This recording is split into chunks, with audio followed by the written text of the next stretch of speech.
Political ideologies. Liberalism, its etymology and definition. Words such as liberal, liberty, libertarian, and libertine all trace their history to the Latin liber, which means free. In 1375, when it was used to describe the liberal arts in the context of an education desirable for a free-born man. In 16th century England, liberal could have positive or negative attributes in referring to someone's generosity or indiscretion. In the United States, liberalism is associated with the welfare state policies of the New Deal program of the Democratic administration of President Franklin D. Roosevelt.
Negative liberty.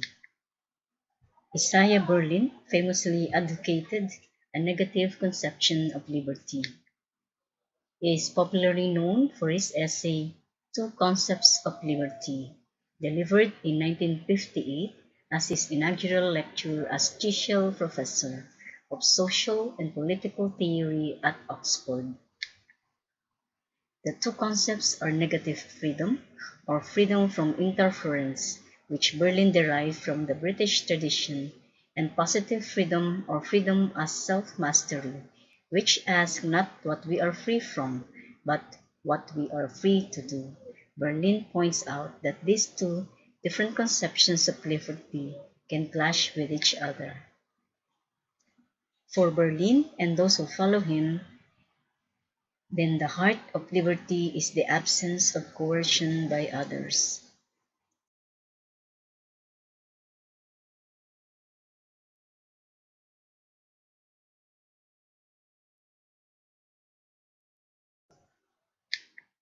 Consequently, the liberal state's commitment to protecting liberty is essentially the job of ensuring that citizens do not coerce each other without compelling justification. So understood, negative liberty is an opportunity concept. Being free is a matter of what options are left open to us, regardless of whether we exercise such options. Taylor, 1979.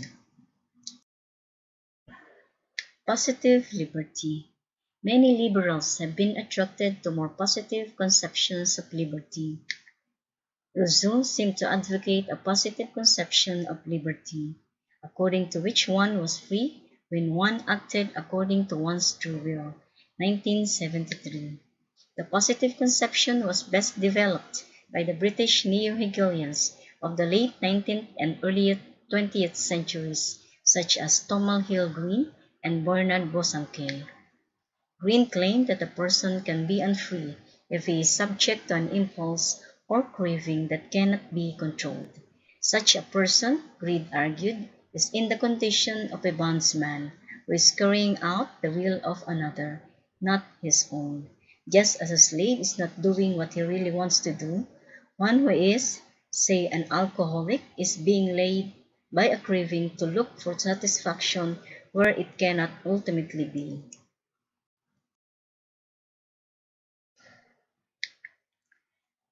Thomas Hill Green was an English philosopher, political radical, and temperance reformer. and a member of the British Idealism movement.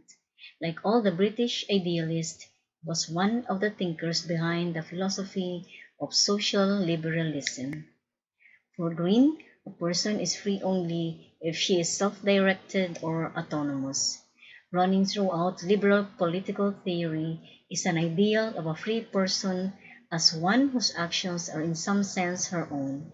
In this sense, positive liberty is an exercise concept. One is free merely to the degree that one has effectively determined oneself and the shape of one's life. Taylor, 1979.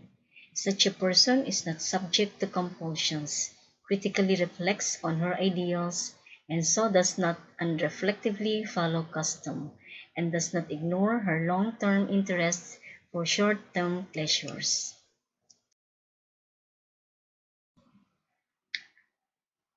Classical Liberalism. For classical liberals, old liberals, liberty and private property are intimately related. From the 18th century right up to today, classical liberals have insisted that an economic system based on private property is uniquely consistent with individual liberty, allowing each to live her life, including employing her labor and her capital as she sees fit. Libertarians have often asserted that in some way, liberty and property are really the same thing. It has been argued, for example, that all rights, including liberty rights, are forms of property. Others have maintained that property is itself a form of freedom.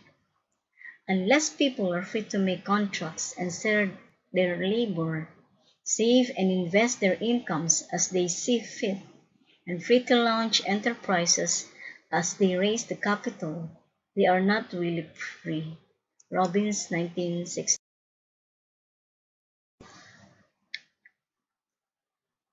Classical liberals employ a second argument connecting liberty and private property. Rather than insisting that the freedom to obtain and employ private property is simply one aspect of people's liberty, this second argument insists that private property effectively protects liberty, and no protection can be effective without private property.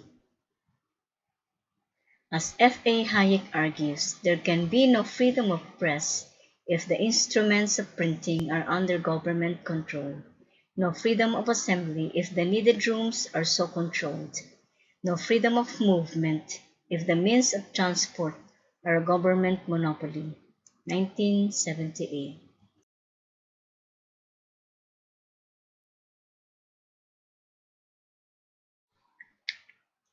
The New Liberalism. What has come to be known as New Revisionist, welfare state, or perhaps best, social justice, liberalism challenges this intimate connection between personal liberty and the private property-based market order. Freedom, 1978, Gauss, 1983, Paul Miller and Paul, 2007. Three factors in the rise of the revisionist theory. First, new liberalism arose in the late 19th and early 20th centuries, a period in which the ability of a free market to sustain a prosperous equilibrium was being questioned. Lord Beveridge, 1944.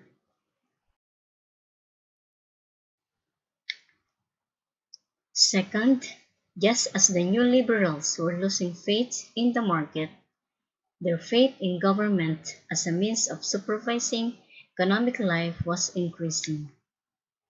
Third, underlying the currency of the new liberalism was probably the most fundamental, a growing conviction that so far from being the guardian of every other right, Ellie, 1992, property rights foster an unjust inequality of power.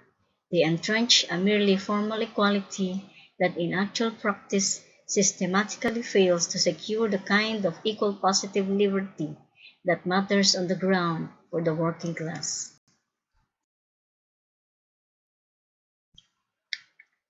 Liberal theories of social justice. Liberal political philosophers have analyzed and disputed his famous difference principle, according to which a just basic structure of society arranged social and economic inequalities such that they are to the greatest advantage of the least well-off representative group, Rawls 1999. The default is an equal distribution of basically income and wealth. Only inequalities that best enhance the long-term prospects of the least advantaged are just. The difference principle constitutes a public recognition of the principle of reciprocity, the basic structure to be arranged such that no social group advances at the cost of another. Rawls 2001.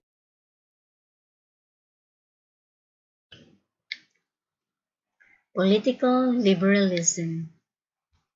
The aim of political liberalism is not to add yet another sectarian doctrine, but to provide a political framework that is neutral between such controversial, comprehensive doctrines.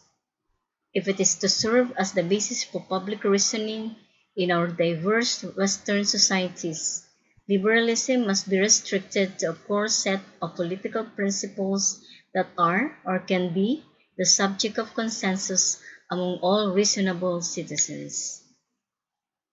It is important to appreciate that, though liberalism is primarily a political theory, it has been associated with broader theories of ethics, value, and society.